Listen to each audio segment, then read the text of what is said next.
It's 4 o'clock in Los Angeles. It's 6 o'clock in Port Arthur, Texas. And tonight, live from Philadelphia at 7 p.m. Hello, everybody. From WTBR Radio Studios in Philadelphia, 88.7. I am the Man Dog. This is America's Podcast. What's the buzz? Tonight, inside the death investigation of probably the most famous wrestler who ever lived, the legendary Hulk Hogan. Tonight, we will go down a minefield of merriment and mayhem, believe me when I tell you. Oh, man, what a rabbit hole we have dug for ourselves tonight. To help me, hopefully, to help me walk through this craziness, my cohort in crime, Amelia the Pitbull Chapman, the player himself, hashtag Scala from Ocala, now of Newport Richie by Long Island, New York, Big Ben Scala. How you doing, Benny? This is going to be a good one. Glad to be here. Yes, it is. And the actor, Cal, the actor Yitter. How you doing, Cal? Your movie is out. It was the party. It wasn't the premiere. Oh, yeah. It was the party. Okay. Yeah, they showed the movie, but it's not going to be premiering to the public until it goes to the Athens Film Festival. Right. Okay. I'll give you a pass on that one already.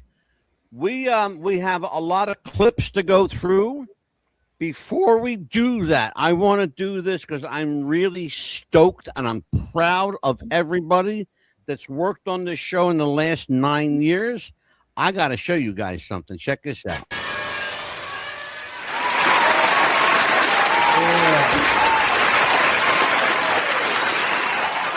We have published 1,300 audio episodes.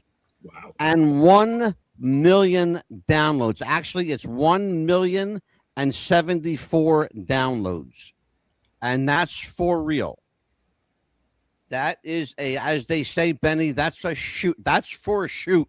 Yeah. Like my friend Rico would say. And our sponsor, Donut Shop Coffee and Podbean, Roku, Amazon Music, Spotify, of course, Podbean, and everyone at WTBR Radio and Radio on Demand. I am so happy, so proud to show that. It's been a love effort. It's been a labor of love. Some people that are not here anymore. God rest his soul, Jeff the Ref Robinson, no longer here with us. Shirley Bolstock from the Psychic Realm is no longer here with us. They're both looking down, and I think they're both pulling some strings for us here. Yes. So we're doing really, really well. And Benny, you're a big part of that prior and currently. So it's nice that we reunited on that front.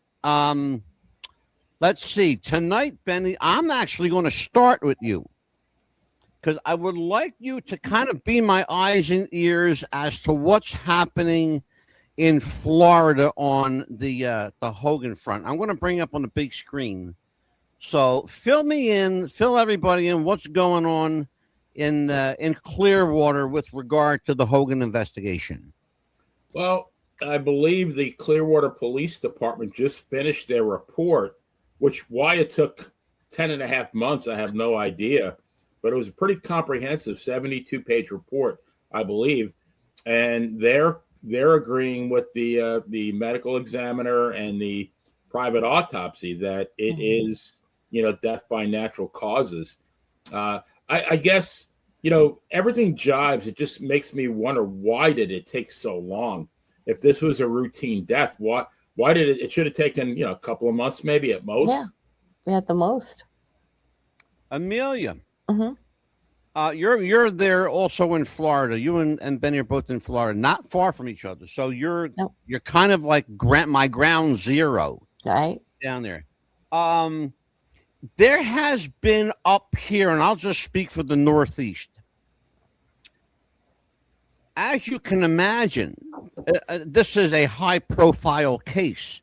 What is shocking to me, living in the Northeast, is that how little coverage we've gotten on our news. Were it not for the fact that I'm an avid listener of my friend Bubba, if it weren't for Bubba, I wouldn't have any information. I call Bubba my friend because I really don't even know the guy, but I feel like he's the Goomba, I think we found out like 5 minutes after he passed. I think that's how soon we found out, right, Benny?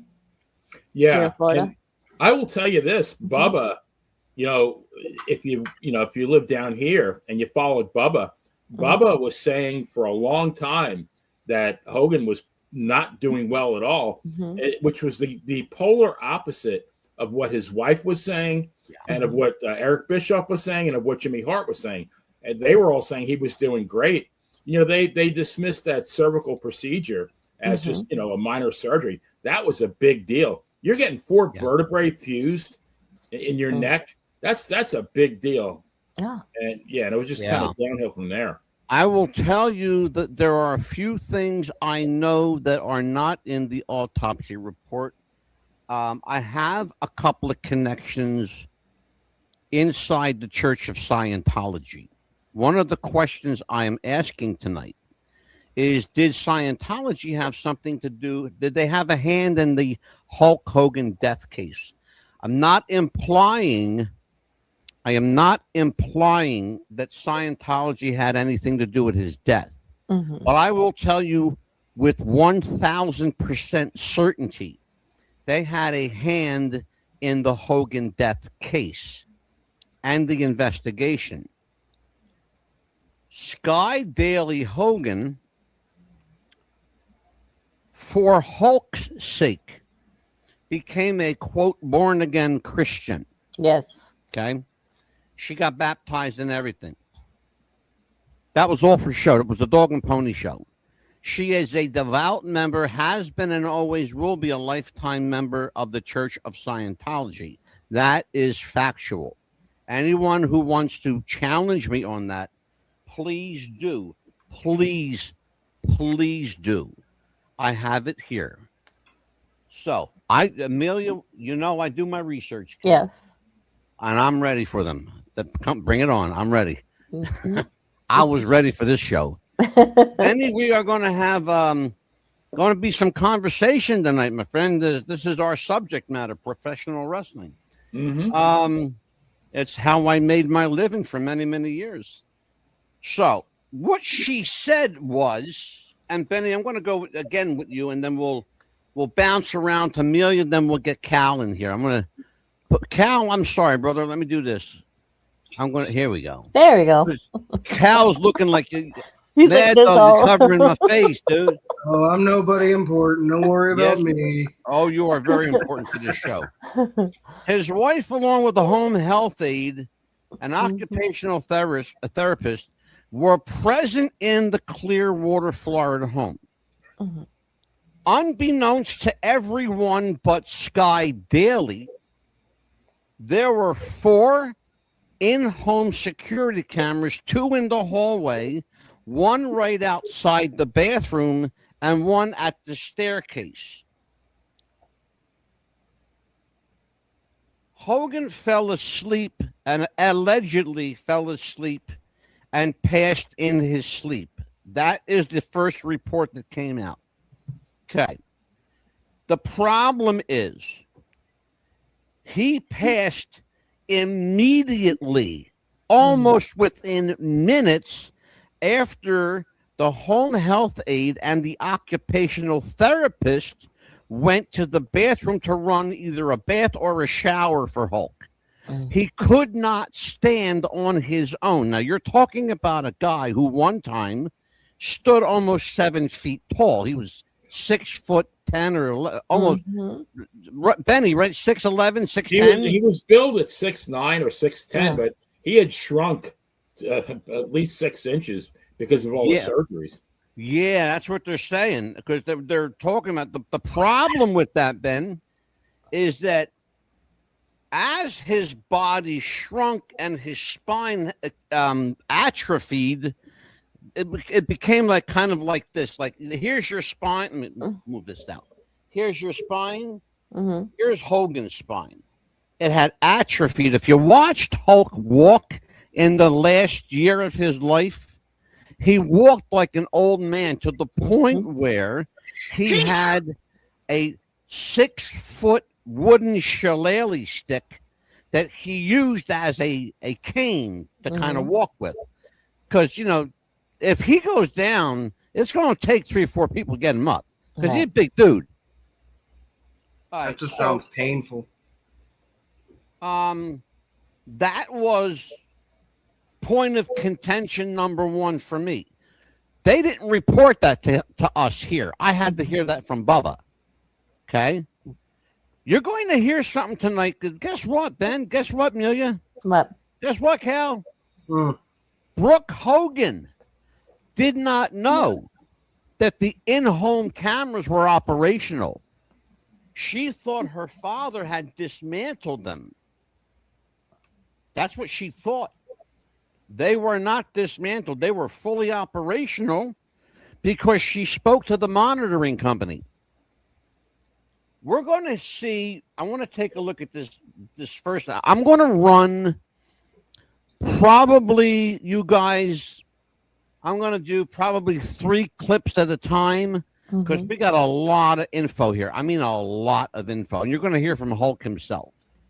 The last time, and I'll just say as a personal note, the last time I saw Hulk Hogan, he was almost unrecognizable. He looked like he had a full beard. It was all white. He looked like an old guy waiting for somebody to pat him on the shoulder, you know? He just let himself go at the last moment. Pretty much did, yes. Well, and you're gonna find out why, though. And Eric Bischoff had a lot to say about that. Here you go, Benny. There was an autopsy done if that was my real dad laying there that I saw. Unless I was looking at a dummy laying there in the coffin, which I also think is weird that they took my phone from me when I'm his daughter. Like, I'm going to go be a mark and go take pictures of my dead dad and put them on Instagram. Right. Like, I think all of those people know that I'm not that person. They took my phone from me. But unless I was looking at a dummy, I saw the autopsy marks cut like a V on his chest. So there was an autopsy done if that was my real dad laying there that I saw. In the final report, does it state that Sky was with him alone for a period of time? The 2 nurses were in the bathroom preparing probably for him to take a shower or preparing something in the bathroom related to his care. And they came back to find Sky freaking out that he wasn't breathing. Now, in the footage surveillance that was reviewed by a detective, and the testimony is written here, sworn testimony, there's no mention of the nurses being in the bathroom for any extended time at all. And in fact, Hogan, it was discovered that Hogan wasn't breathing through Sky saying she didn't see his chest moving up and down, and the guy at 808 trying to get blood pressure from Hogan. At that point, they discovered he wasn't breathing, and that's when they literally called 911 and reported as such. Now, were they in the bathroom? Were they not in the bathroom? Where is that coming from? Because that's in play. And when did they give him his medications? Because that's in play too. Nick was front and center for WrestleMania. Nothing to hide, then there's nothing to hide. it's the premeditated, like already knowing to call the private doctor down to sign his time of death versus the guy that's on duty at the ER would normally do it, right? Like, okay, we've got somebody that's deceased. There's a highly qualified surgeon in the ER or doctor in the ER that would have done that. But instead they're like, let's call this guy and have him come down and sign it. And what's crazy about that is if that doctor allegedly, maybe, don't know it to be true, gave him anything by him signing off and saying it was a natural death, well, that closes the case. We all wipe our hands and it goes away. There's no investigation. Well, if you wanted to ask the nurse or get a copy of, it's not like they hired anybody from Baycare.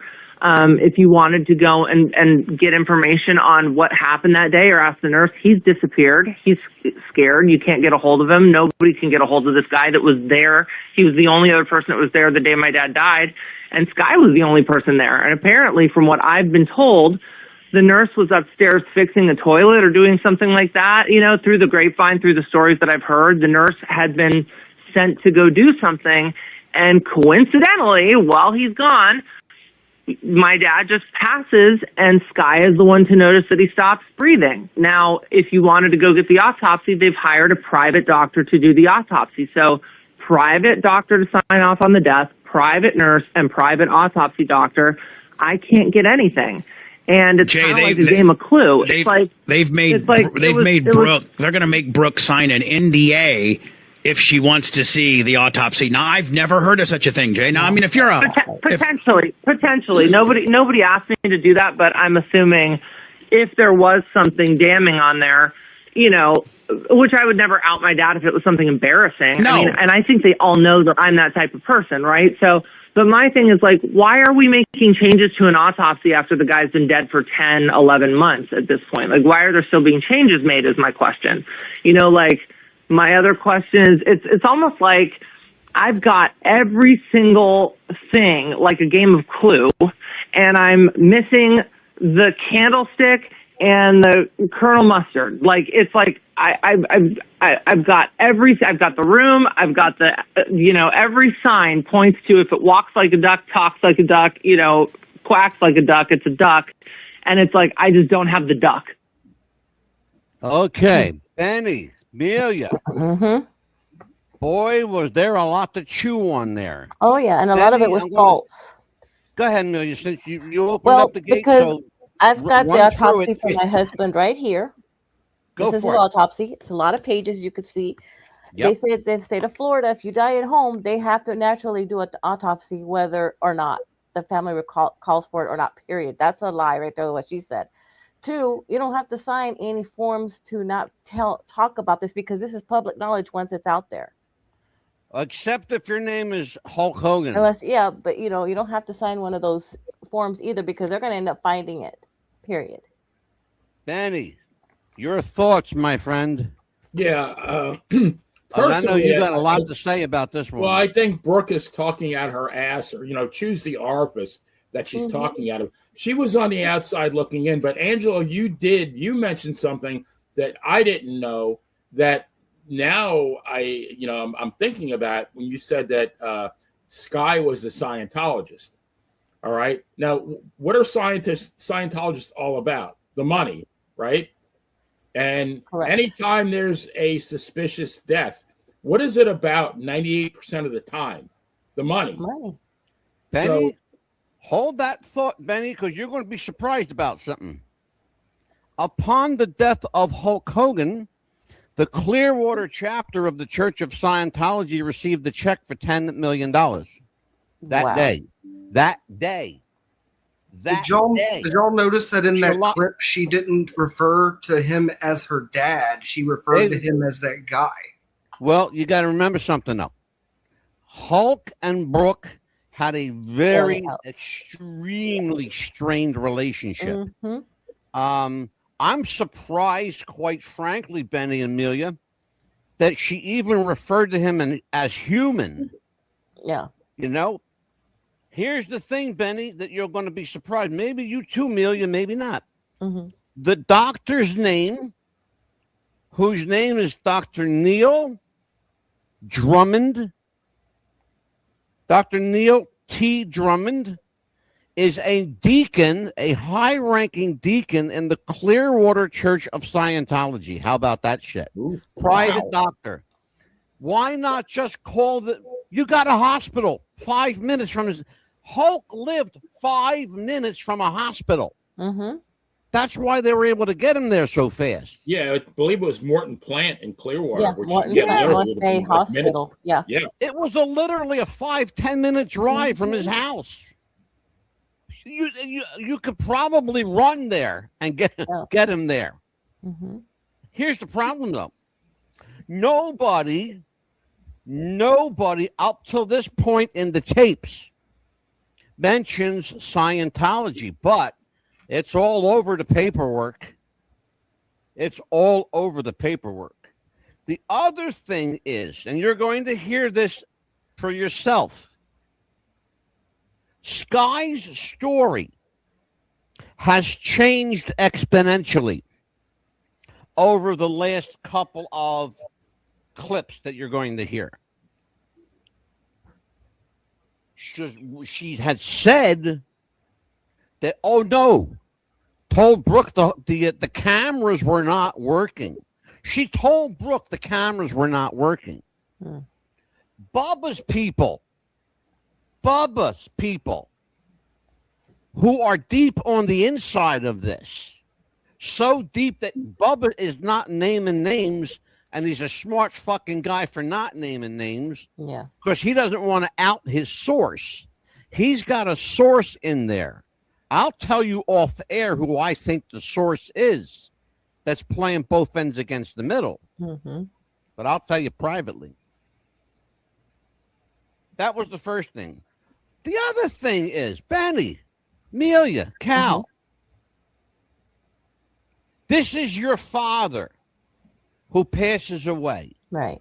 Okay? You're not allowed to go in and see him with your phone in your pocket or your handbag. Too many secrets. They took everyone, male and female, young and old, took their cell phones. They didn't want another Elvis Presley moment where the family member walked in and took a picture of him in his casket. And that's how everybody found out that Elvis wasn't dead, okay? Because it wasn't him. Right. Can't make this, folks. Listen to me, okay? I know I'm a conspiracy guy, but you can't make this fucking shit up. Benny, talk to me. Where is your head in all of this? Because I laid a bunch of shit out here, kid. Well, I would think the Brooke had no motive at all because she had been estranged from Hulk for a couple of years. I think a lot of what she's saying too is I think it's a combination of grieving and wanting to stay relevant. Maybe because she's not really without Hulk, she's really not in the spotlight anymore. Absolutely. But what really bothers me is she did one of the reasons why she and her father were at odds is she did not want her father to marry Sky Daly. And you're going to hear that conversation. Yeah, and you're going to hear that conversation. What she wanted him to do was she wanted him to take all his millions of dollars that he had, even though Linda had a big chunk of it, he still had money left, and she wanted him to enjoy the rest of his life. Just but both, I think it's Sky, Eric Bischoff, and Jimmy Hart all saw Hulk as a walking ATM. Exactly. And I think they were going to push that guy until he dropped, which is exactly what happened. Yeah, I think Jimmy Hart is. You're on a roll, brother. I'm not going to stop you. Come on. Jimmy Hart was the biggest one. Well, by all accounts, according to Bubba, I listened to a bunch of Bubba today, and that neck surgery, which was a major, major surgery, because he was asking Dr. Diaco, what would be the normal, period of convalescence, and he said 4 to 6 weeks of pretty much bed rest. And Hogan supposedly was on an airplane within 2 or 3 days, going to, I believe, Green Bay to push his Real American Beer, and then he was pushing with Bischoff, his new wrestling company. They were grinding every last drop of juice out of the guy. Yeah. Benny, I'm going to tell you something, and Amelia knows this because I had the same exact surgery that Hulk had. Mm-hmm. It's called cervical spinal decompression surgery. Right. Okay. I've had it. The convalescent period is not 4 to 6 weeks. No, it's like 3 months or more. It's 1 to 3 years. Yeah. I'm coming up on 1 year anniversary. Yeah. And I'm just now able to move my head. Mm-hmm. Okay. And if you want to see the scar, it's I will show you the scar. Yeah. It's this, Amelia. Am I lying? Yeah, you told me the pictures. It's like big. Yeah, it's 8-9 inches long, Ben. Mm-hmm. I mean, it's like a zipper. Yeah. In fact, that's what it looked like. It was stapled shut. It was a zipper. I mean, you're just proving my point. Then clearly, he had no business being on an airplane like 2 or 3 days. You're not allowed to leave your house, right? Was he still trying to do matches down the steps? But there's a difference, though, Cal. My name's not Terry Bollea, and my name's Angelo DeCipio. Mm-hmm. You know? Well, was he still trying to do wrestling matches while he was supposed to? No. He was doing a publicity tour for Real American Beer and a company that he and Eric Bischoff started. I think, Benny, because I'm not really up on this, but I think it has something to do with like freestyle wrestling. Yeah, something like catch can, Greco-Roman, something like that. Yeah. Yeah, and I that's the only thing I know is him and Bischoff got, I don't know, they got, I don't know if they got hoodwinked into it or they got talked into it, but and again, Eric Bischoff is the guy, OPP, other people. Oh yeah. Other people's purses. Yeah, and I know that. Angelo, if you went to your doctor like 48 hours after your surgery and said, "I want to book a flight to Sheboygan," what would he have told you? I can tell you what Dr. Sarzor would say. Why would you even want to go to Sheboygan anyway? I could tell you what Dr. Sarzor would say. He would say, "You're not going nowhere, my friend. Your ass is going to stay the fuck home, and you're not moving." And I'll get your wife on you. There's no way they medically clear you, right? Right. No. My doctor absolutely would not clear me until at least 6 to 8 months. I couldn't even drive. He couldn't drive at all. I couldn't leave. I couldn't drive. I couldn't go for a walk. I had a recliner that belonged to my late father, God rest his soul. I'm glad I kept it because it ended up saving my life. And that was my bed. It was my chair. It was my kitchen table. That thing served me well for almost 8 months. Jeez, that's a long time. Because I just got rid of it like a month and a half ago. All right. Yeah, and you couldn't even walk down the steps. You got mad because your computer was downstairs. Yeah. Yeah, it was crazy. I couldn't imagine not being able to move, for 8 months. I don't have to imagine, Cal. I couldn't. Okay. Yeah. He couldn't even do this or this. He just had. But when you're Hulk Hogan and you've got the kind of this thing too, guys, that a lot of people don't get. That these people are real people like us. They still have bills. They still have mortgages. And they hurt and they bleed. Yeah. Yeah. For real.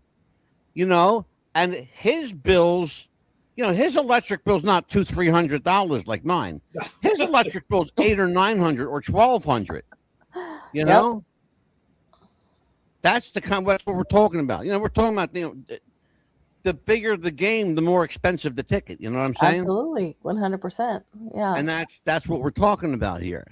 So he had to go work. He also had to listen to his doctor, which he did in moderation or sporadically. But when your name is Hulk Hogan, and let's talk about Terry Bollea for a minute, Amelia and Benny and Cal. Because I want to come to you, Cal. I have an important question for you, Cal, in a minute. Sure. But when you're talking about someone named Hulk Hogan and Terry Bollea, and the guy is universally. You show him anybody overseas, any country in the world, show a guy or a woman a picture of Hulk Hogan and show them a picture of Donald Trump. They're going to point to Hulk Hogan first. Oh, yeah. Because a lot of them won't even know who Donald Trump is. No, they won't. Not unless they're like politically inclined. Mm-hmm. They'll all know live here in Florida, more likely. You know what I'm saying? Mm-hmm. Everyone. But so when he left his house, Benny, he was Hulk Hogan 24/7. Like, kind of, let's just call it a spade a spade. Mm-hmm. He was Hulk 24/7. He had to be, yeah. Everywhere he went, he couldn't get any privacy whatsoever. So my question to you guys, and let's go around the circles. I want you to end with Cal because I'm going to ask Cal the question. Amelia, I'll start with you, and then we'll jump to Benny. Okay. So, did being Hulk Hogan in the long run hinder Terry Bollea? Oh, absolutely. How so? Because pretty much he couldn't be Terry anymore. It was all just, he had to be 24/7 Hulk Hogan. And this is what he stood for. He couldn't go anywhere. Hey, I'm Terry. No, you're not. We know you as Hulk. And can we get a picture or can we get an autograph? Things like that. And I know he traveled all the way to Texas because one of my cousins got a picture with him with that beard. And let me tell you something. He traveled all over the world several times, several times. And he couldn't be Terry. He had to travel as Hulk 100% all the time. And that's the thing, Benny. Jump on that. Mm-hmm. On Amelia? Or maybe after the show. Okay, say Italian nice. No. If you want to, but I'll turn my head. No, so I towards the end, the last few months, I think it was a curse being Hulk Hogan. Yeah. Because he couldn't be Terry Bollea. And I mean, the guy lived for his fans. The minute he set foot out the house, he was Hulk Hogan. Like you said, he was probably one of the 5 most recognizable people in the world. Everywhere. In the entire world. I will give you 2 words to solidify the argument for why I believe Hulk Hogan killed Terry Bollea. I'll give you 2 words. Oh, that's really good. That's right. That is good. Ric Flair. That's another story here. Flair is another guy who could never be Richard Fleer. Oh, no. He had to be, and look at him. And he still has to be. Yeah.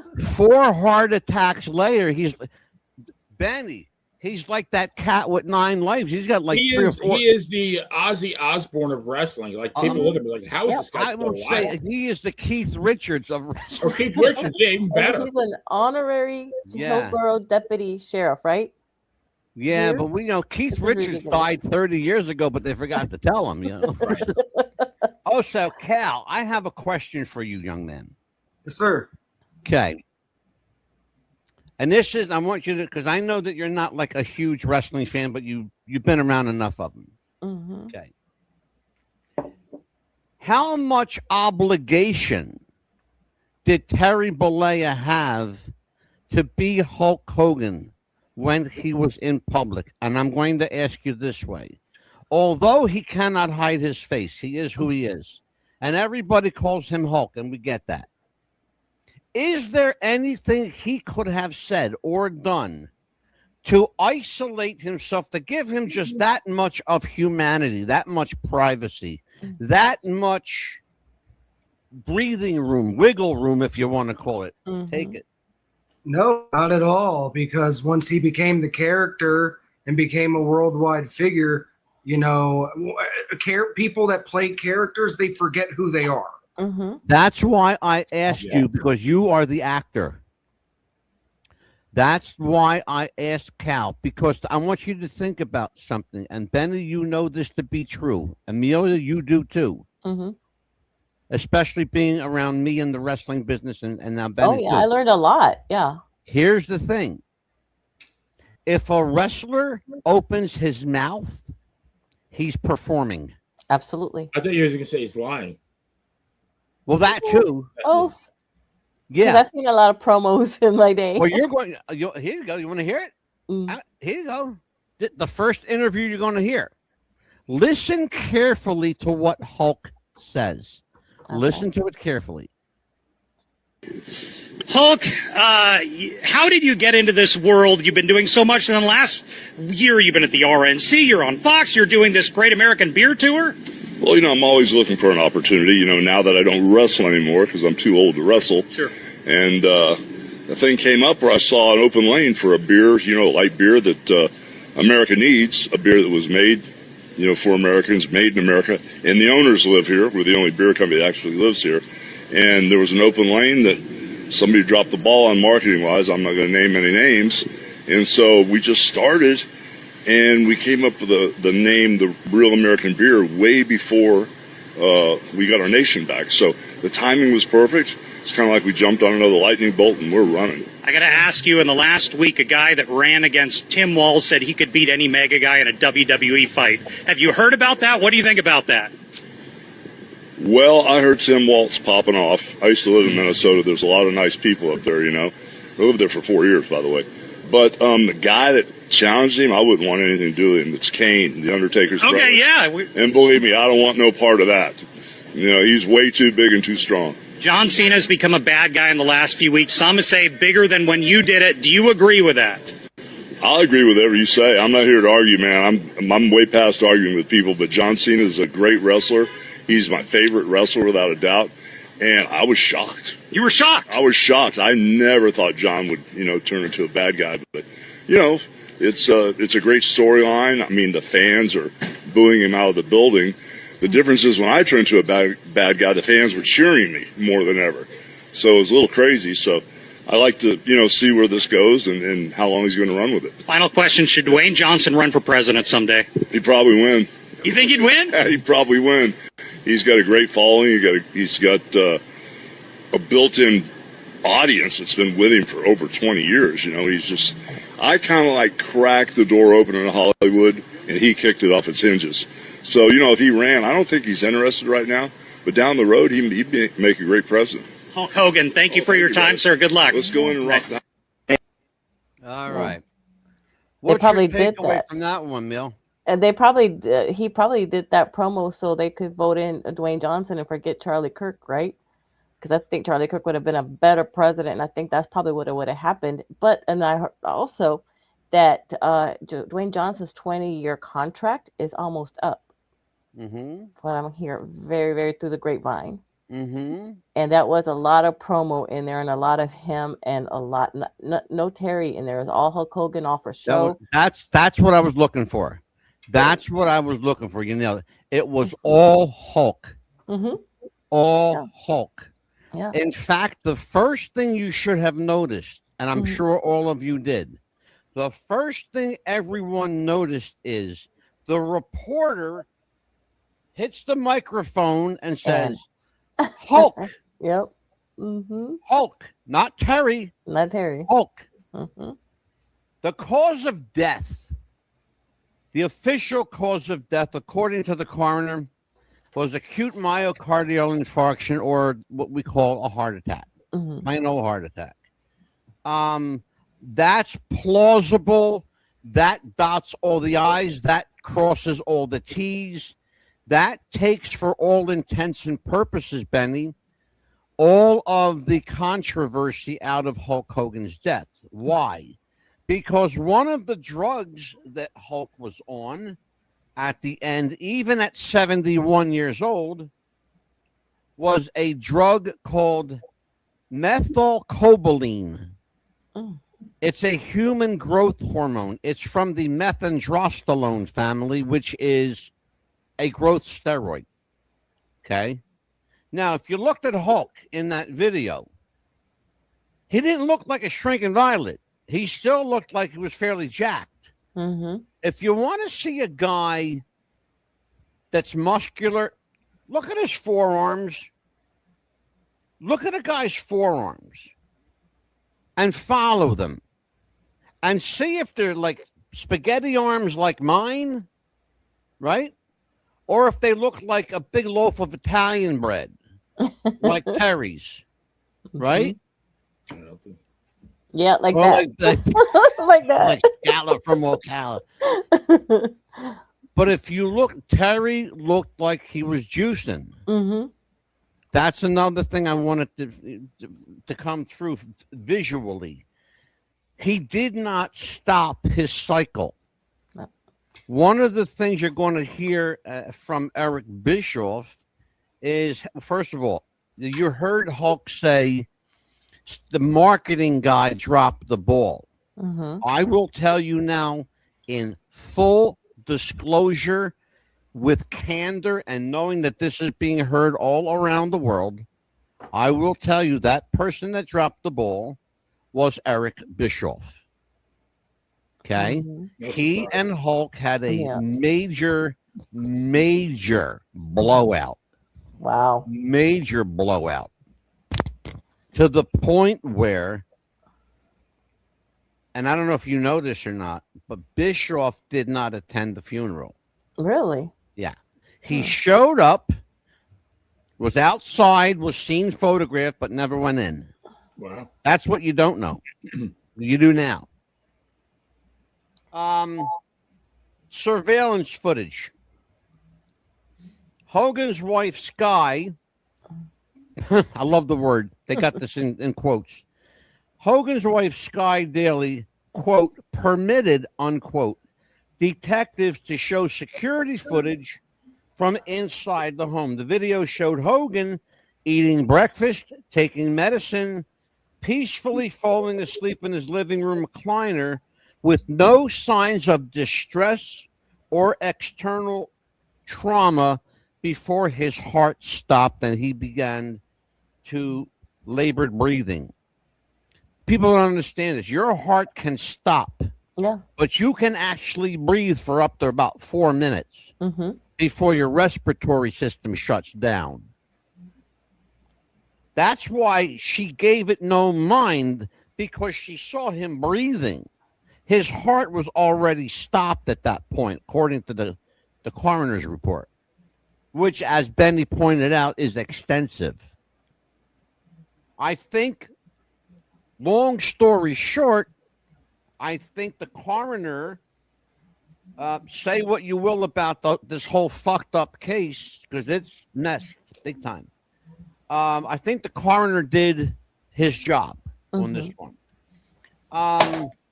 Benny, talk to me about the more salacious elements of this, why this case refuses to die here almost a year later next month. Well, I think the biggest reason is because it's Hulk Hogan. Again, one of the most famous people, even to non-wrestling fans. And two, I think the fact that Sky and Bischoff and Jimmy Hart, they kayfabed his health. And so that when he did pass away, it was a huge shock. Although, but if you listen to Bubba was saying that, Hulk is at the end. So it all goes, by who you believe. But, now that you said that, which I did not know, that Sky is a Scientologist, I might feel a little bit more sympathetic towards Brooke, because, women are very smart when it comes to other women. And I'm starting to think that maybe the rift occurred because she did not want her father to marry this woman. And maybe she knew more than we all thought. Bro, you're going to hear exactly that. You must have been in the room when they had that conversation. Because I'm going to tell you something. You're going to hear it. You're going to hear those words almost verbatim. You're going to hear those words come out of Brooke Hogan's mouth. Wow. Oh, and by the way, for the record, she is no longer officially Brooke Hogan. She's using the name Boleya again. She's calling herself Brooke Boleya, whatever her last name is, because she's married. Married. Yeah. My take on this is interesting, I think, and I have a different kind of take because I look at things a little through a different kind of lens. I remember being in the business around people who could only be truthful to other people in their business. Right. Everyone else, as the word that Benny used, kayfabe. For those of you who don't know what the word kayfabe means, It's an old wrestling term that goes back to the carny days of wrestling. It means to run a con on the fans. You're kayfabing them. You have to pretend like it's real. Oh, like yeah, what absolutely. you're doing is a real, legit endeavor. Mm-hmm. And if a fan comes up to you, you've got to speak to that fan like you're a character. You have to kayfabe them. Mm-hmm. You don't do that with other wrestlers, though. The only people wrestlers can be truthful to are other people in the business, which surprised me that what Benny brought up was absolutely true. Eric Bischoff and Jimmy Hart and even Nick Hogan, Hulk's son, kayfabed each other like they were working an angle. Dude, you're talking about somebody's life. They were fucking died. Mm-hmm. Go ahead, Cal. Well, yeah, it just seems like they were all trying to take advantage of the situation. Mm-hmm. You know, like everybody from every end. Brooke, the people he worked with, it's like at the last moment they all turned on him. Did you hear what Benny said? Mm-hmm. Did you hear what Benny said? Which part? Everybody had their hand out. Yeah. Yes. He was They their all bank, wanted that basically. Hogan. You got to remember, and I'm going to use Benny's words. Yeah. Hulk was a human ATM machine. Yeah, he was the bank. He was the bank of Hulk. Yeah. Okay? Mm-hmm. I feel for the guy. What people don't understand is when a celebrity of that stature, and let me bring it back over here, Cal. When a celebrity of that stature passes, everyone has this inclination, this visualization that they have all of these stockpiles of cash laying around. Mm-hmm. They don't. Their money is tied up in securities, in paper, in gold, in side hustles, in businesses. Mm-hmm. Hulk only had like $7 million in cash in the bank. All of Hulk Hogan's millions and millions of dollars, he had it, but not in cash. It was in his restaurant, in his Hogan's Beach House, whatever it's called, Hogan's Beach Club, Hogan's the merchandise store, wrestling museum, because he's got this gift shop down there. Mm-hmm.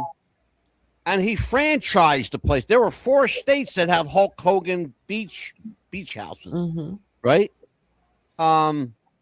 Minnesota being one of them.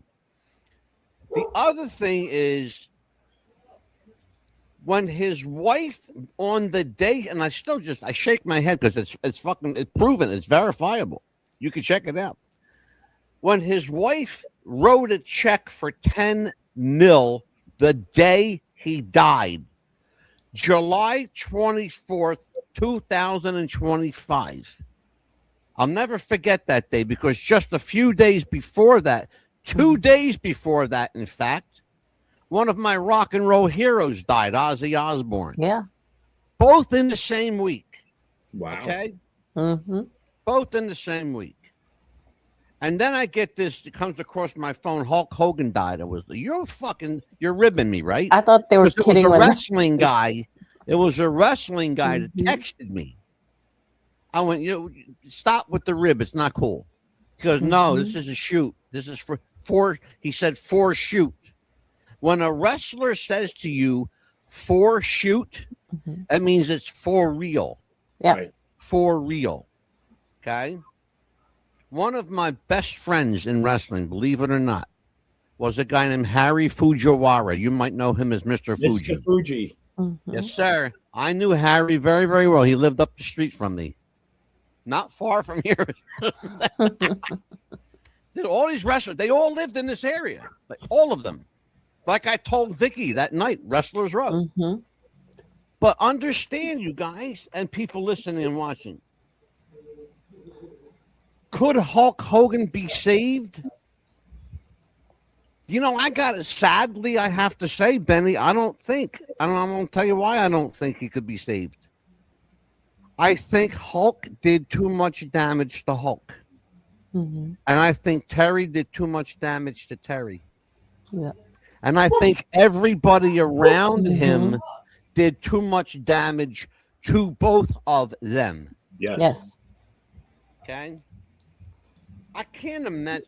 First of all, his son, any other father would have took his son in a bear-studded room and beat the fuck out of him after what he did to that poor kid that almost died. I think he eventually ended up passing away. He went to twice. It happened to him, not just once. Yeah, both times drinking under the influence. You know, driving under the influence. Yeah. Were his name not Hogan, okay, they wouldn't have put him in jail. They would have put him under the fucking jail. Oh, absolutely. And if I was the parent, I'd make sure of that. But when your father walks through the police station doors and everybody in there goes gaga for him, and they let you go home that night when anybody else would have been sleeping it off in a cell with the rest of the drunks in Clearwater that night. But no, because you're not Bolea at that moment in history. At that moment in history, your name is Nick Hogan. Right. Because the guy who just came in to get you is Hulk Hogan. He's not Terry Bollea. He's Hulk Hogan. And that's what killed Terry Bollea. Hulk Hogan killed Terry Bollea. Okay? I feel like Vince McMahon over here. Brett screwed Brett. Yeah, Brett. I was just thinking that. Right? Yep. So, guys, listen, that's the... let me do this because we have a lot more. This is a fucking rabbit hole. Wait, it gets good. Let me do this commercial because we all need to kind of bop our heads a little bit. And what better way than with Benny Scala and a word from Manscaped.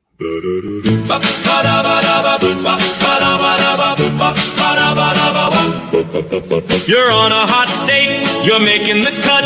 You can't be dealing with a faulty left nut. Manscaped is the answer for your gnarly nut sack. Before that babe tells you to hit the road, Jack. In this crazy world of ours, we're often climbing the walls. In all of the confusion, don't forget about your balls. Manscaped to the rescue for your precious crown jewels. Get it today, don't delay. Please be good to your tools.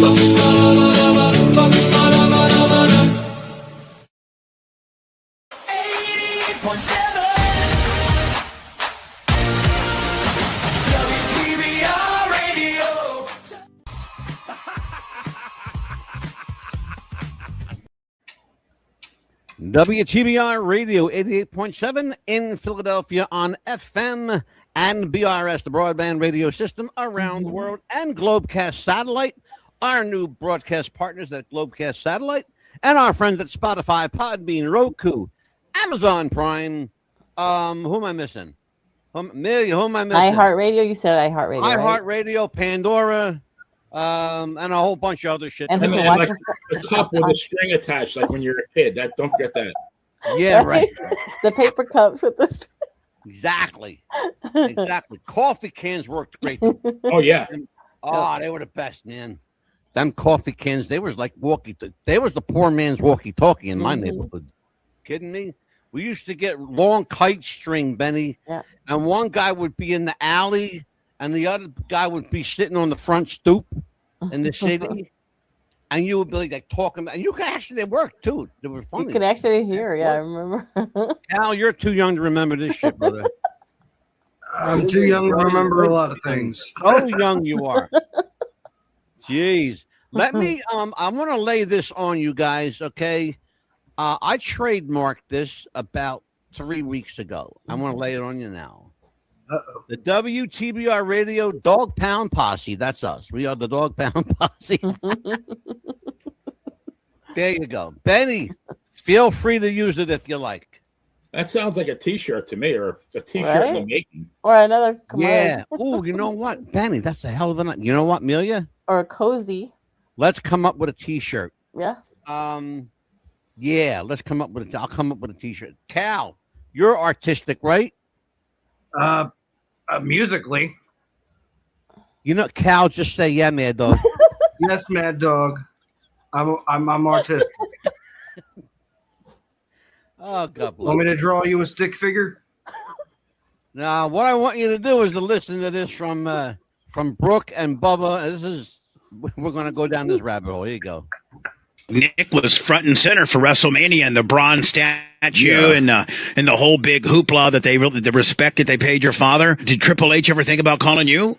No. So Did Nick call you? I said something on Instagram where I was like, for everybody giving me crap for not being there, like I wasn't invited.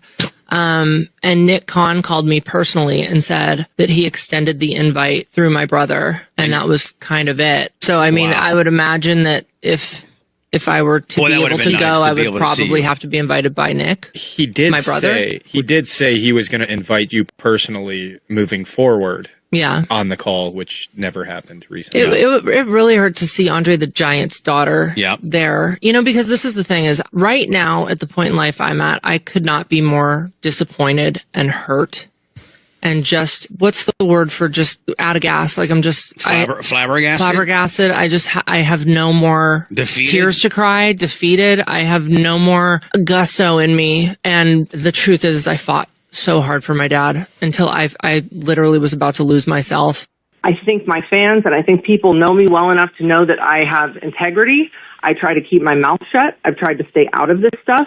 But dear Clearwater Police, keep my effing name out of your mouth. You have not treated me like family. You have not helped me. You have not been in touch with me like you should have been. There have been so many, and my family, by the way, like, I would have continued to talk to Nick. The fallout really happened when Nick Khan called me and was like, we extended the invite to all the WWE stuff through your brother. So that's fine. I get that you don't want my face there too. Whatever. Maybe I lost my privileges because I didn't attend a funeral my dad didn't want. Maybe I didn't want to see my dad paraded around like a show pony with makeup on smelling like formaldehyde. Sorry that that's not what my dad wanted. Sorry that I didn't want to deal with all the shady people around him. I guess that makes me not his daughter anymore, right? I guess that makes me not as equal to Nick. I guess that makes me not able to get any answers. I think the most interesting thing is the timeline of Dad dies, Brooke asks for an autopsy, they embalm him quickly, and then I ask for an autopsy, and they're like, okay, fine, we'll do it. But we've already gotten rid of his blood. We've gotten rid of the evidence. So we'll do it to make you happy. Look, here, we did an autopsy. You happy? And now we're not going to show it to you because, I don't know, maybe it doesn't fit our narrative.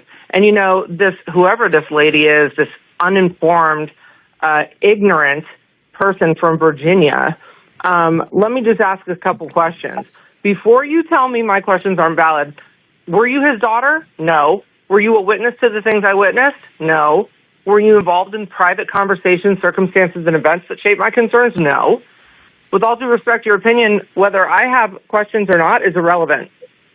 Nothing's, seriously, Bubba, nothing says there's nothing to see here quite like a group of people desperately trying to look like they're convincing you not to look. Hey, hold on one stinking minute!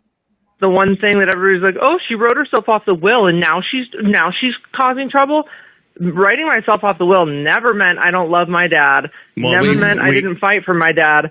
Writing myself off the will meant there was somebody there. We went through that. Very scary, and it turns out they still are. I went through that. Yeah, we went through a scenario, Brooke, where it was like if my brother had voluntarily relinquished his rights to the financial side of my father's estate, we would never have excluded him from a funeral or any involvement in anything going on with my father. It's just he would be out of the money. They invited me to the funeral, but I didn't want to go because I thought it was a dog and pony show, which it was. They invited celebrities and podcasters, and it was like I understand that. You've got the police looked at it August 27th, he said he reviewed it with Miss Bolea and Nicholas Bolea, and that the surveillance. Listen to this very, very carefully, you guys, because you're going to hear something that Brooke is just for the first time hearing. Something that I pretty much opened up the show with. Take note of this, you guys. This was in the family's possession. Hold on, they reviewed it with who? Miss Bolea and Nick. Yeah, two. Yeah, but Brooke Bolea, no, we're not going to give her any rights to see any of this footage. So you're telling me that the cameras were on? Yeah, the footage. The cameras were off. No, it says recording was viewed in person in the residence. Footage was not collected and remained in the family's possession. So there you go. The cameras were on, and they lied to me. Yes. Oh, yeah. It's August 27th. The detective watched it. Detective Bieber. So and we're talking surveillance inside. We're specific about the surveillance inside. Reviewed home surveillance footage from the morning of 7/24. The camera view captured the living room of the residence where Mr. Bolea was located at the time he went into cardiac arrest by responding officers and medical. My father expressed distress to me. My father expressed the same fears I had. There's a cloudy point where I don't know what happened. Okay. That's a lot to consume. Benny, I saw you during when the tape was playing. I know you got questions, brother, because I was like reading them all over your face. Go for it. I guess maybe like questions or comments. I know. Go for it. I haven't heard this side of Brooke. I mean, now I feel like, at first they made the comment she's trying to stay relevant. I'm going to take that back. I think she's got legitimate concerns. I mean, this is obviously someone who clearly loves her father, and I'm sure it killed her to, write herself out of that will. And now that one of the positives is she did reconcile with Bubba. They hadn't spoken in about 15 years. Oh my God! Yeah, in fact, to the point where did you hear during that little interview there, Benny? She actually calls him Uncle Bubba. At one point, she calls him Uncle Bubba. But I think it was incredibly noble of her and gutsy when you have the foresight of mind to write yourself out of the will, that you are basically telling them, I don't want your money. I don't need your money. I'll make it on my own. Because at that point, once Hulk died, and Benny, I'll let you jump back into this, and then Amelia. Once Hulk died, it was no longer about grieving for a guy. It was, okay, who's going to get what now? Well, let's be honest about it. Who's going to get what? I will tell you that when my father passed away, everything, I'm sorry, Papa, everything my dad worked for his whole life was gone in 3 days. Everybody and their brother came out of the fucking woodwork. Oh, I want that. Ange, can I have that? Oh, Aunt Jeannie, can I have when my mother was still alive? God rest her soul. Okay? This is what we're talking about. Okay? This is what we're talking about. A guy works his whole life to build something for himself and his family. And it's like Frank Sinatra said, Benny. He said to Tom Dreesen, his opening act. Tom Dreesen says to him, Frank, aren't you worried about, when you die, what's going to happen to your money? He goes, no, I already know what's going to happen to my money, Tom. Somebody's going to be driving my car. Somebody's going to be in my swimming pool. Somebody's going to be living in my house. That's the truth. Yeah. When you die, you have become a commodity now. You're no longer a person that one grieves after. You become a commodity. Okay, let's divide the assets. Benny, you're a finance guy, right? Yep. You're a money guy. Let's divide the assets. There you go. Oh, right. Sorry, microphone. Go ahead, Ben. I would say to her credit, though, And I know I've like done a complete like 180 since the beginning of the show, but it's only because I did not know that Sky was a Scientologist. To me, that changes everything. And you know, the fact that that there was a $10 million check cut to the church on the very day the guy died, that speaks volumes. And you don't hear Brooke complaining about, because she probably would have got at least $5 million, I'm guessing. You don't hear her complaining about not getting the money. You just hear her about not being invited to the funeral, not being told things. She's not complaining about the money. Whereas I bet anybody, if it was Nick, I bet he'd be hollering about the money. Oh yeah. Well, you know what, Benny? You just brought. Boy, did you bring up the 500-pound gorilla in that room? It seems like all the conversations, at least what I'm hearing between Brooke and Bubba, all the conversations are taking place between Sky Daily, or Sky Daily Hogan, to be respectful of her, and Nick Hogan. And to the point where Nick Khan, the president of the WWE, told Nick Hogan to invite his sister, didn't have the courtesy to call the woman on the phone himself and say, Brooke, let me extend my condolences to you for your loss. Would you like to come to WrestleMania, be our guest, and we're going to pay tribute to your dad, and your brother will be here? No, what he says was, Nick, call your sister and invite her. At which point he went, yeah. Because I'm going to read something to you.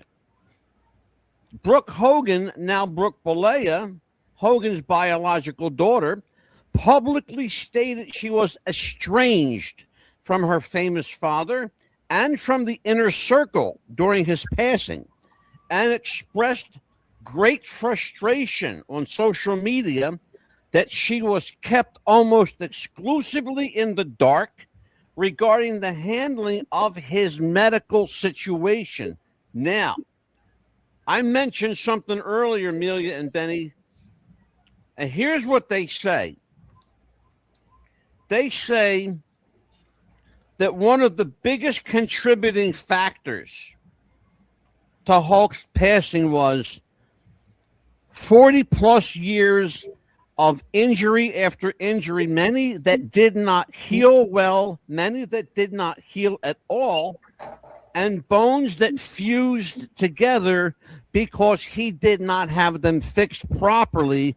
He had to be on the road. Benny, Amelia, if you're a wrestler, if you don't wrestle, you don't get paid. Exactly. Right. And Hogan was getting paid a lot of fucking money. Oh, yeah. A lot. Okay. He didn't work anything for less than six figures. Nothing. That's fact. That's documented. Check it out. The official cause was myocardial infarction, a heart attack, linked to pre-existing conditions, including atrial fibrillation, irregular heartbeat, chronic lymphocytic leukemia, which he had. I can tell you because my mother died of that exact disease, and it will come on quick. It will take you in a matter of days, and it did, and there's nothing you can do about it. There's no cure for it, and there's no fix. You cannot slow it down. It only speeds up. Along with repeated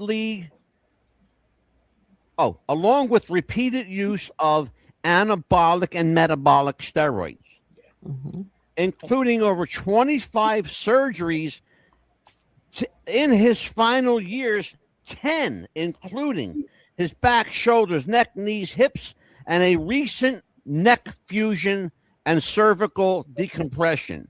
Reports described his final days as difficult, short of breath, fatigue, tremendous weight loss. When Hogan died, he was no longer at his trademark 325 pounds. Hulk Hogan was 211 pounds when he died. Wow. You're hearing that from the medical report. Okay? That's from the medical report. I have a copy of it. I have the unabridged medical report. This is the one without the redactions. He was 211 pounds. His leg used to weigh 200 pounds, okay? Right? He was a big guy. He was a big fucking guy. Mm-hmm. Okay? Amelia. Yes. You work in the medical profession. You're pretty much the last 20 years of your life so far. Mm-hmm. Talk to me about this kind of, if a patient like that walks into your office, mm-hmm. Are you going to send them to the hospital? Or are you going to say, doctor, we'll see you in a moment? Send them to the hospital right Thank away. you. Thank you. I mean, something like that. You're going to look at him because we Have had mercy on the fucking guy. I worked at Florida Cancer Specialists. I could say that. And the doctor there that I worked for saw the patient. He goes, we're calling the ambulance for you right now. I'm not seeing you. You need to go to the hospital, like right now. And they would call an ambulance. We had an ambulance at least 2 or 3 times a week in that office. Benny, talk to me. You know, one thing I do remember, they interviewed the OT, the occupational therapist, mm-hmm. and this is like right outside the house, and this is, I guess, right after he passed. And he said something, which he later retracted, right. But I'm wondering if, you know, he said something that he thought that one of the doctors during the spinal surgery nicked his, it's called a phrenic, P-H-R-E-N-I-C, his phrenic nerve. Yes. And that could really, really mess you up. And, you know, and you take that, and even if the doctor just like minorly nicked it, mm-hmm. well, now you have Hogan leaving the house when he should be in bed. You know, he did major, major damage to whatever, like, you know, his sutures and everything by being active when he should have been in bed. The phrenic nerve appeared to show moderate signs of some recent healing. That's what it said. So what that tells me is it validates what you just said. Mm-hmm. If the phrenic nerve is showing moderate signs of recent healing, mm-hmm. it tells me that the story about them nicking the nerve is true.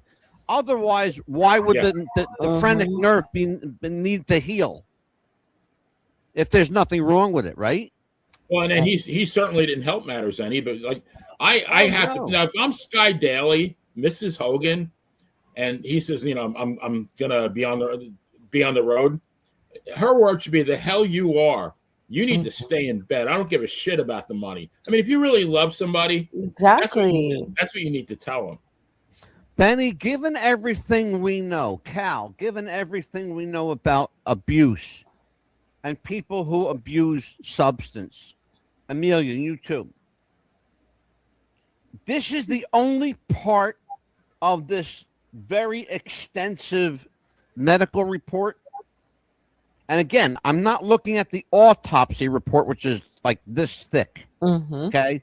That's not what I'm reading from. I'm reading from the medical report, which comes from the medical examiner's office pre-autopsy. Mm-hmm. Big difference.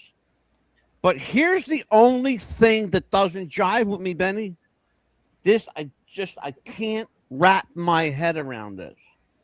And I want all of you, and I'll start with you, Cal. I want all of you to try to like convince me, and okay? And then this is a prescription overview.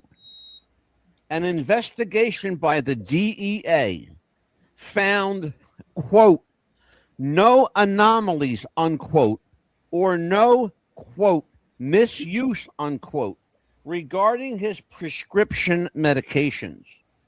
A physical pill count proved Hogan was actually taking, and this is the part that I can't, it just doesn't jive to me. Mm-hmm. Hogan was actually taking fewer painkillers than had been prescribed. I don't buy that, Benny, Amelia, Cal. I don't buy that for one fucking minute. Not yeah, one no minute. way, because you already mentioned that he had a private, private everything, private doctor, private. Thank you. You know, bingo. Ding, ding, ding. Circle gets the square. You got it, brother. Like, this is disgusting. Yeah. Amelia, Yes. talk to me. Yeah. What do he you also- do? If you have, okay, forgive me, Jeff, rest in peace. Right. And you've talked about this on the show before, too. Jeff used to abuse drugs. Yes, of course. Okay. All right.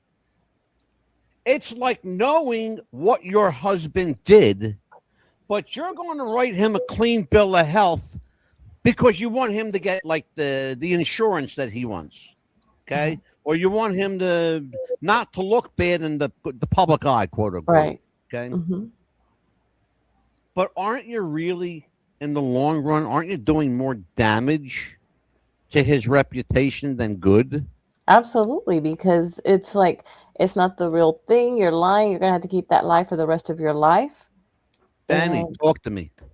You know, I really think that Brooke legitimately cared for Terry Bollea, her father, whereas Sky Daly was legally married to Terry Bollea, but all she gave a shit about was the money of Hulk Hogan. Hulk She cared more about Hulk Hogan than Terry. Thank you. Thank you. Listen to this. That's abuse. People tell me that somebody started talking poorly about me to my dad, which led to my dad being kind of dismissive, kind of crappy to me, kind of whatever. And the whole thing bubbled into this icky little blister that popped, and I said, I can't do it anymore. I can't save you. I can't help you. You tell me that you need help. You tell me that you want out. You tell me that you're scared. I'm scared too. Come with me. And he said no. And everything that I was talking about, I was right about. And that's the most frustrating thing, is that the public wants to crap all over me for not attending my dad's funeral or not being there or not being part of the last 2 years of his life. Well, trust me, I wanted to be there. But he opened the door to a parade of users that came in, and as I watched it, my heart sunk, because I told my husband, I said, babe, without me there, my dad's not going to last long, and I'm scared. And I literally had my hands tied, and everybody wants to just absolutely trash me for coming out of the woodwork now, but this is the only time I've been able to come out of the woodwork. And thank God for you, Uncle Bubba, that you've got a platform. Thank God. And you've always been a voice of the people, but this is something that, again, today goes beyond Hulk's face in this clip. And remember the clip that you saw where the reporter was talking to him outside. Between that clip and this clip was 4 days. This was 4 days later. This ended up being the last actual interview Hulk Hogan ever gave. Okay. Question for you guys. Given the fact that his brother Alan, rest in peace, was a drug user, given the fact that Hulk's mother was an alcoholic, sorry, but she was, what are the odds that Hulk dodged that bullet? Because there is some compelling evidence that he was a heavy drinker.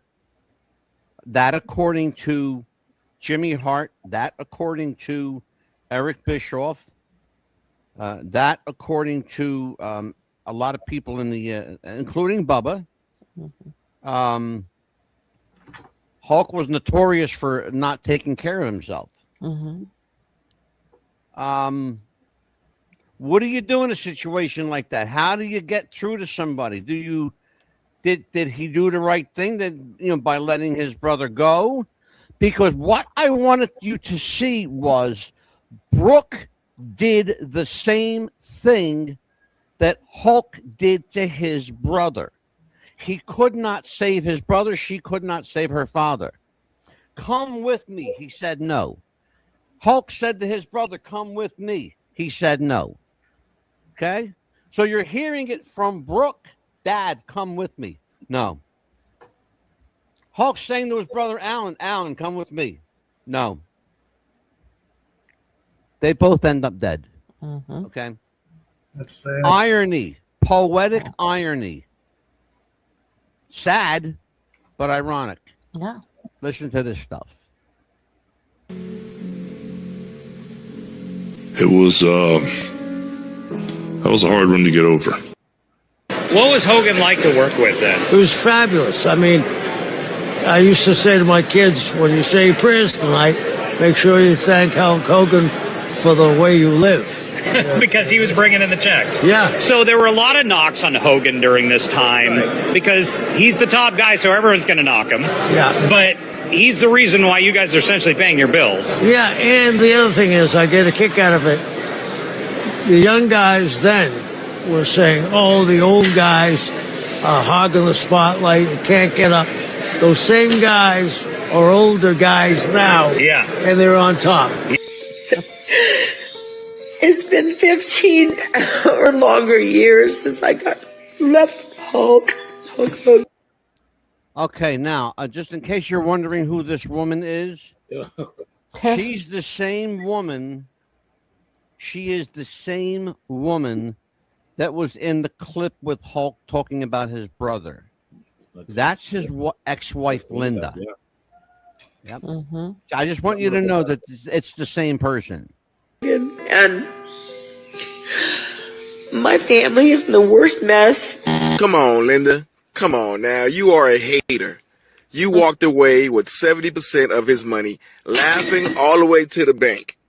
E! News reported that Linda was set to receive more than 70% of the couple's liquid assets, in addition to 40% ownership of Hulk's companies. Hulk reportedly also paid her a $3 million property settlement.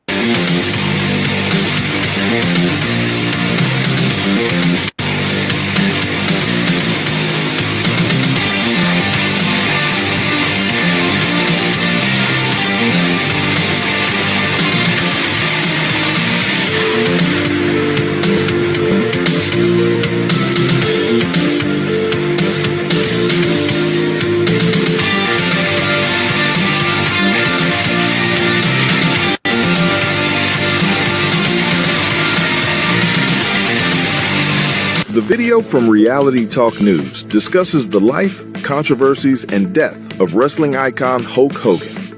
It highlights the fractured relationship between Hogan and his daughter Brooke, which allegedly stemmed from her dating a black basketball player, something Hogan reportedly disapproved of. This tension was amplified by Hogan's 2016 racism scandal, where he admitted to using racial slurs. Although he later apologized, many fans never forgave him, despite evidence showing he had friendships with African Americans. The video also delves into his personal life, noting that Hogan was married to Linda Hogan from 1983 to 2009, and later to Jennifer McDaniel from 2010 to 2021, with rumors of infidelity playing a role in the latter divorce. His current partner, Sky Daly, expressed deep grief over his passing, sharing how much he loved his fans and how she believed they still had more time together. Hogan had undergone 25 I want you to look at that. Benny, there are your words, my friend. She didn't say, I loved Terry. She says, I loved Hulkster more than he loved me. It hurt when he cheated. But he was so famous, I sort of understood. surgeries in his final years, which forced a major lifestyle change, including improvements to his diet and mental well-being.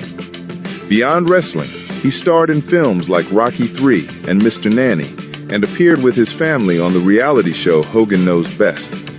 His death from cardiac arrest on July 24 in Clearwater, Florida, was confirmed by his family. The host emphasized Hogan's Christian faith and efforts to repent for his past, urging viewers to practice forgiveness instead of holding lifelong grudges.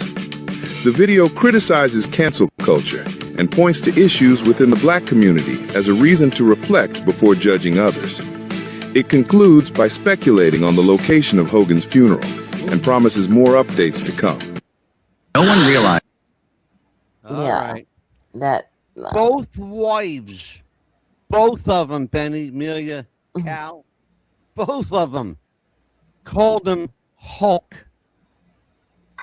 Now, I don't know about you, but it would be like, me shutting the show tonight, going upstairs, and my wife looking at me and going, "I love you, Mad Dog." Those words will never come out of Anita's mouth. Never.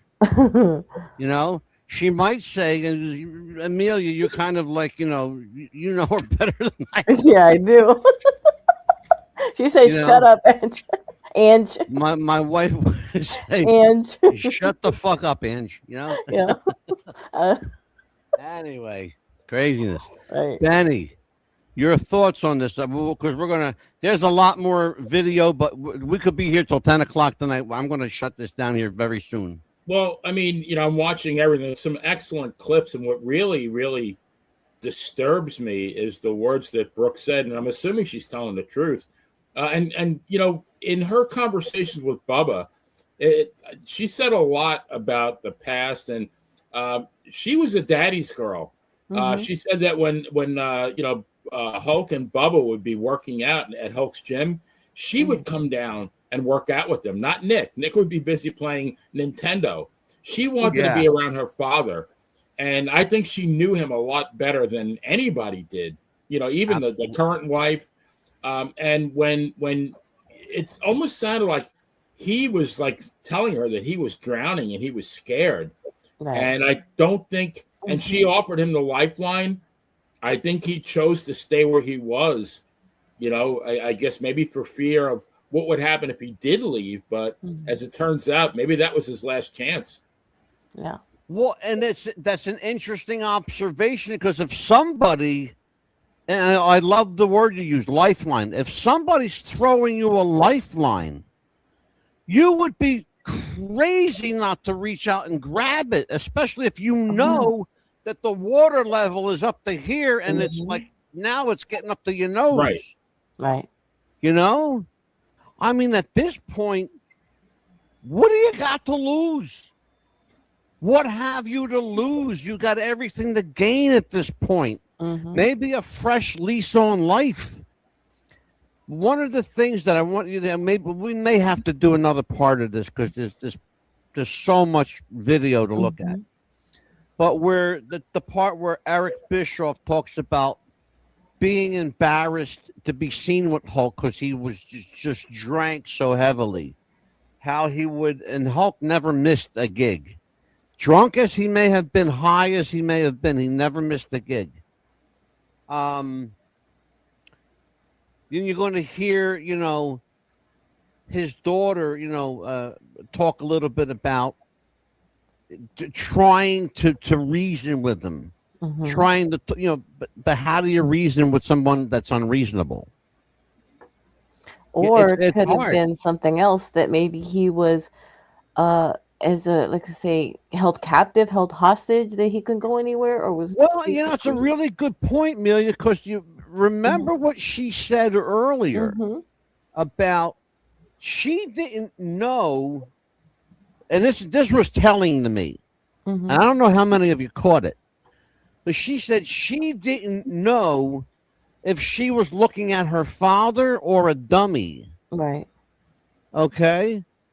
If you have to question whether that's your father and you watched your whole life, you grew up with him, if you don't know what he looks like, if he was that substantially emaciated or had done that much damage to himself, he was an absolute fool for turning down that lifeline. Absolutely.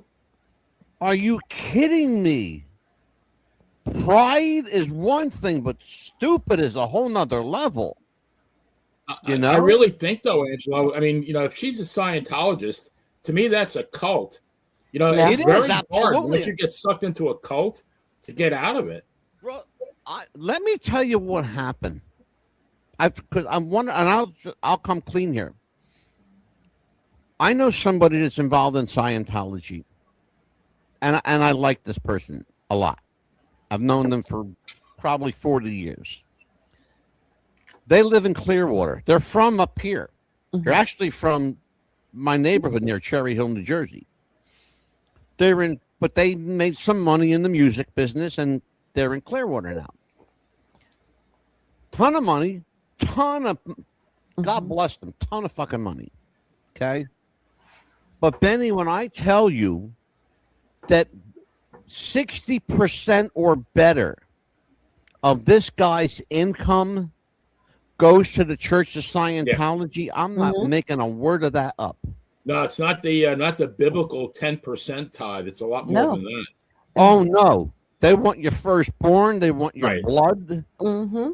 They want to know what type it is, and they want all your fucking cash too. Mm-hmm.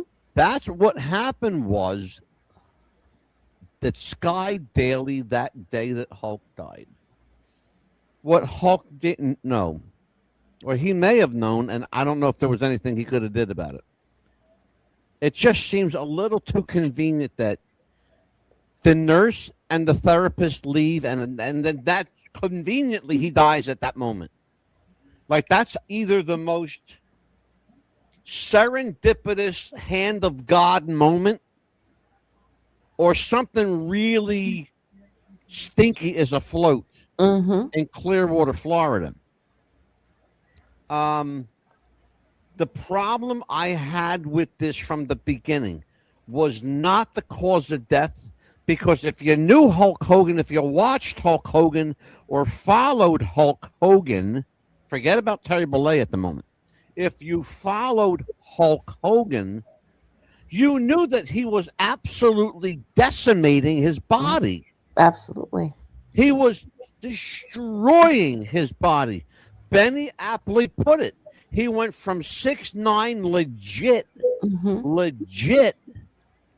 to 6'4", because he lost 5 and almost 6 inches of vertebrae. That leg drop that he used to do, literally every time he did that would crush his what do they call that? His lumbar spine. His lumbar spine.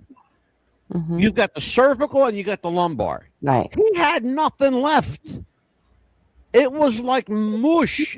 His spine was like a cooked linguine. You know what a cooked linguine looks like? It flops all over the place. That's what Terry's back looked like. He walked like hunched like an old man. Watch him. I think, I don't know.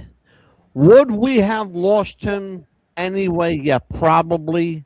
Sad to say, probably we would have lost him in some sort of similar fashion. And I hate to say that, but probably true. Benny, I think you would not disagree with that. He pushed himself too hard. Yeah. Well, no, it wasn't that. No, you got to understand. See, Cal, you're missing the point there, brother. Yeah, and also it's too, not that he pushed himself too hard, Amelia. It's that everybody around him pushed and pushed and pushed. And pushed, yeah. Why? Because like they did with Stan Lee. Benny told you why. Because he's the fucking cash cow. Right. Yeah. He's the money man. He's the human ATM. Yeah. And there was a doctor in every town that they went. So if he was in any pain, guess what? Very, very, very well put, Amelia. Very well put. That's a great way to go out on this show.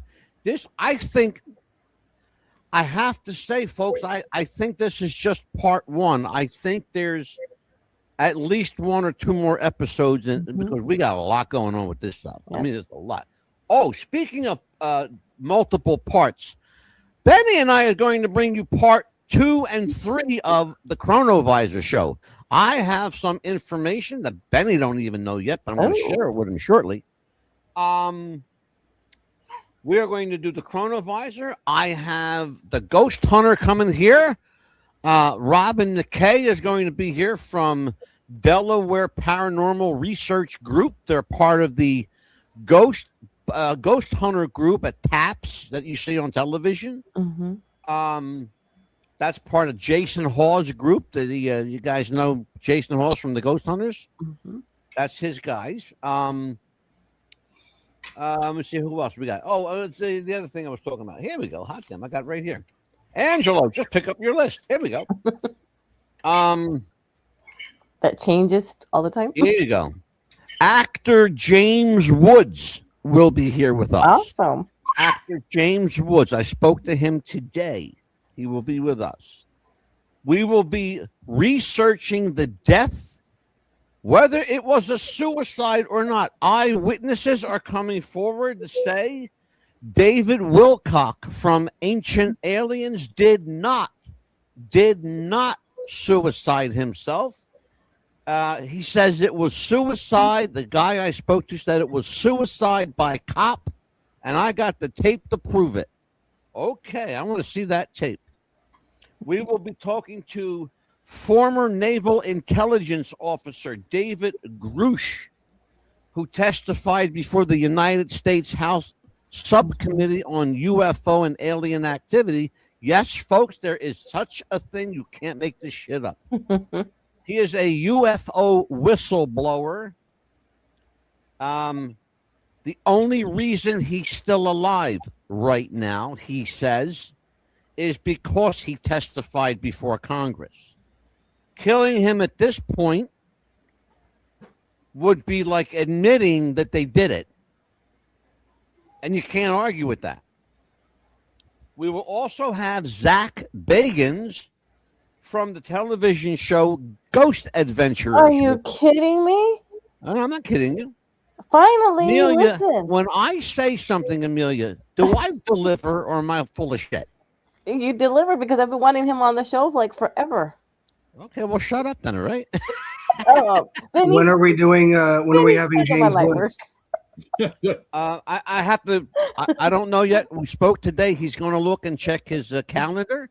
He's going to check with his publicist and do all that. But then we're going to do a deep dive. This is going to be at least a two-parter. Was Jim Morrison a CIA asset? Documentation has been released from the Freedom of Information Act telling us not only was Jim Morrison a highly sought-after asset, but his father, four-star admiral, I think that's what they call him. His father's got 4 stars on his bridge over here. Was a highly decorated Pentagon official who had deep knowledge and deep cover. Was Morrison a government asset? Or was he simply the Lizard King?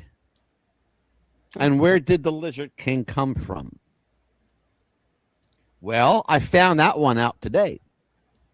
It was actually a government undercover ops called Operation Lizard King. That's where Jim Morrison got the Lizard King from. And his father was the one who named him the Lizard King, by the way, in case anybody wants to know. But that's a fascinating one because it's not the first time in music history we've seen this happen. We know factually that John Podesta's son. You want to tell everybody, Cal, about John Podesta's son? Please. Oh, you mean Chester Bennington? Please. Yes, please, Paul. It's a radio show, Cal. You got to talk. John Podesta and Chester Bennington, they have, like, if you put them side by side, it's almost like the same person, the same features, the same ears, the same eyes, everything. And John Podesta was involved with a lot of the pop and punk bands that we all listen to, like Green Day, Blink 182. Like, he was chasing UFOs with Tom DeLonge. Yeah.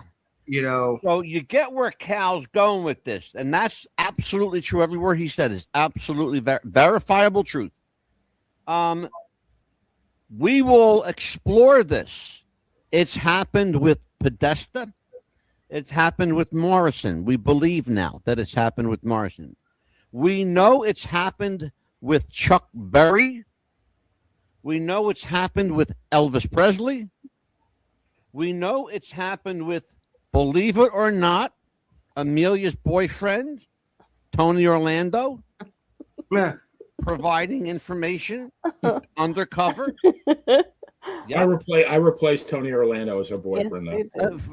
just temporarily, Benny. Yeah. You'll be back on. You'll be back on the on the good graces list very very soon. In about Nobody seven replace, in about 7 minutes, Ben. Nobody can replace my Better Italian ice. tie a yellow ribbon around the old oak tree. Oh, wait a minute. You want to talk about a song with metaphors? Oh, by the way, Benny, I got to tell you something funny. Cal and I did the Hotel California show last night, right? Mm-hmm. TikTok has suspended our account on the show because they say that we were promoting Satanism. Talking about Hotel California. Oh, my goodness. The song, I don't have to promote Satanism. The song is about Satanism. So what it's about. I didn't write the song. I told them I didn't write the song. I'm just doing a show, you mother. Exactly, right? Crazy shit. But yes, we are going to do a couple of deep dives, and oh boy, are we going to dive. I also have a very, very special show with Mr. Russ Briault. Mr. Briault, Dr. Russ Briault, is the world's foremost authority. He is sought after almost continuously since he has come forward. Mm-hmm. He is the world's foremost authority on the Shroud of Turin. Oh, that's a good one. And that show will only be Benny and I with Dr. Briault. I can only have one other person with him. There is a reason for that I cannot go into right now. I mean, Benny's a great one to have on the show with you. I'm choosing Benny because Amelia, you and I did the one with Pastor several Steve, times already. And I know Cal has been. We've done the Shroud need a of first Turin. set of eyes on this, and I think Benny's perfect for it. That's why I chose Benny. I wanted somebody that hasn't seen this before. So that's what we're going to do. Does anybody else have anything to promote? Benny, you want to promote yourself? Let me pull your website up here. All right. Let me pull this up for the player. Benny, the Playa Scala, can be seen, heard, and observed in all his hippie glory at youtube.com/at Benny the Playa Scala. You can check him out every Monday night at 7 p.m. for true crime. Amelia checks him out every night anyway, but that's a whole nother show. It's mutual, though. We won't do that show yet. That's going to be an adults only show, folks. We might have to do our own show. Absolutely. Yeah, I've been trying to get Amelia to do her own show for ages, and she keeps like, maybe you. I haven't found the right person to do it with yet until now. No, it's going to be called Italian Ice and Mexican Spice. I love it. I love it. Right? On the Playa Network or on What's the Buzz? I don't know. Flip a coin, I guess. Who knows? Yeah. You want viewers? You gotta go. What's the Buzz? You gotta go. What's the Buzz on that one? Or what we could do? Great idea. We could simulcast both shows together. There you go. Perfect. Yeah. There you go. They do it all the time. Oh yeah. All the time. Benny, what do you got coming up on the true crime this week? Coming up Monday. We're doing the whole mystery of Princess Diana this Monday. Oh, wow. Yeah, we did that one. Let me know if you need a guest. I got a guy in New Zealand. I will do that, yeah. I got a guy in New Zealand. I'll give you his name. Okay. So after the show, don't go nowhere. Amelia, you know who I'm talking about, too. Yeah, we got a lot of views on that one show that first time it hit. 7,900 views. Yeah. Nice. Okay. In a 1 hour show. Unheard of. Unheard of. Because Diana, even to this day, is